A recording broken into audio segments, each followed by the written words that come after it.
নমস্কার বন্ধুরা, আজ আমি আপনাদের নিরামিষ পনির খিচুড়ি করে দেখাবো। এই পনির খিচুড়ি বানানোর জন্য আমি 1 কাপ মুগ ডাল ও 1.5 কাপ গোবিন্দভোগ চাল নিয়ে নিয়েছি। চাল ও ডাল আমি ভালো করে ধুয়ে জল ঝরিয়ে রেখেছিলাম। এবার একটা কড়াই বসিয়ে দিয়ে আমি 1 চামচ ঘি দিয়ে ভালো করে ডালটা ভেজে নেব। ডালটা ভাজা ভাজা হয়ে এলে চালটাও দিয়ে দেব। চালটাও খানিক ভেজে নিয়ে তারপরে জল দিয়ে আমি সিদ্ধ করতে দেব। আপনারা আপনাদের মতো চাল ও ডাল ব্যবহার করবেন। এদিকে আরেকটি পাত্রে আমি 1 চামচ ঘি দিয়ে পনিরটাকে ভাজতে দেব। পনিরটা বেশ লাল করে ভেজে নেব, তাহলে পনিরটা ভাঙবে না।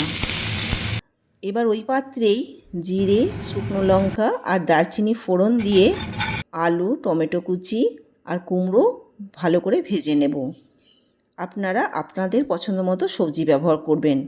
আমার ঘরে যা ছিল সবজি সেই দিয়েই আজকে এই খিচুড়িটা বানাচ্ছি।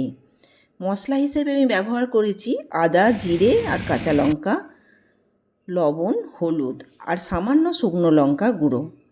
ভালো করে মশলাটা সবজির সঙ্গে কষিয়ে নিয়ে আমি চাল ও ডালের মধ্যে দিয়ে দেব।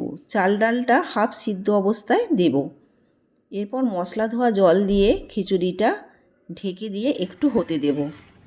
নামাবার আগে আমি কাজু, কিশমিশ আর ভেজে রাখা পনির দিয়ে গরম মশলা আর স্বাদমতো চিনি দিয়ে নামাবো।